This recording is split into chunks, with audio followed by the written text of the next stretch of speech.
খলিল কেন মস্কো সফরে? মস্কো এমন কিছু বিক্রি করে না যেটা আমরা সহজে নিতে পারি। তেল কিনতে পারতাম, কিন্তু কে এই আমেরিকান লাল চক্ষু এড়ায় মস্কো তেল কিনতে যাবে? খলিল সাহেব। কোন খলিল সাহেব? যাকে আর সবাই যাই বলুক, আমি তো আরো সুনির্দিষ্ট করে বলি, যারা ওত না আমেরিকার রাষ্ট্র স্বার্থের লোক, আমেরিকার রাষ্ট্র স্বার্থ দেখবে বলে ওত নেওয়ার লোক হলো এরা। নামও দুইটা, খলিল রহমান আর রজার রহমান এক লোক। যখন সে রজার রহমান তখন সে আমেরিকান সিটিজেন। এটা মনে রেখে যদি তাহলে বুঝবে। এটা এলাও করেছে আবার সিআইএ, তাহলে বুঝতে পারেন। এনিওয়ে, এ আলাপে করতে যাওয়ার লাভ নাই।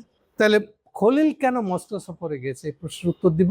আর সেই সাথে আসছে খলিলের এই তৎপরতা, বিশেষ করে কোন তৎপরতা, যে ইউএনের জেনারেল অ্যাসেম্বলির সভাপতি নির্বাচিত হয়েছে, হওয়ার পর থেকে ইউনুস খলিলের দালাল আর সাটা, এই যে সাটা আমাদের কলোকিয়াল ভাষায়, আঞ্চলিক ভাষা, আমরা সহজ ভাষায় বলি সাটা, পা সাটা থেকে আসছে।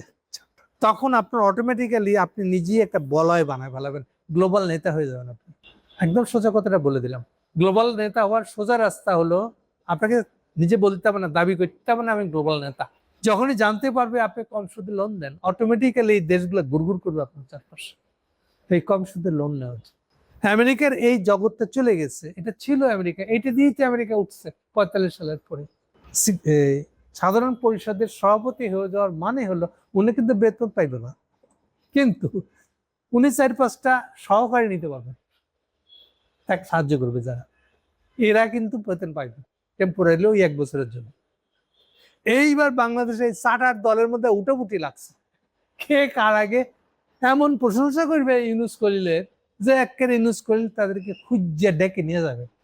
এই ঘটনাটাই ঘটেছিল 2009 সালে। সেই সময়ে এই কথাটা, আমেরিকানদের এই কথাটা যাদের পছন্দ হয় নাই, তাদেরকে আমি প্রায় সময় যাদেরকে বলে থাকি, ওয়াল স্ট্রিট কোম্পানিগুলা, তাদের পছন্দ হয় না। তাদের চোখে আমেরিকান অর্থনীতির চেয়ে চায়না অর্থনীতি প্রলুব্ধ করে তাদেরকে। কেন? চায়না অর্থনীতি বাড়লে পরে তাদের বিনিয়োগ, তাদের কাস্টমার বাড়বে। কথা বুঝেন ভালো করে। ওয়াল স্ট্রিট কোম্পানি মানে হলো যারা বড় বড় বিনিয়োগ দেয়, 10 বিলিয়ন 20 বিলিয়ন টাকা ধার দেয়, ডলার ধার দেয়, এমন ধরনের কোম্পানিগুলাই ওয়াল স্ট্রিট বলতে সিম্বলিক্যালি এটাই বোঝা।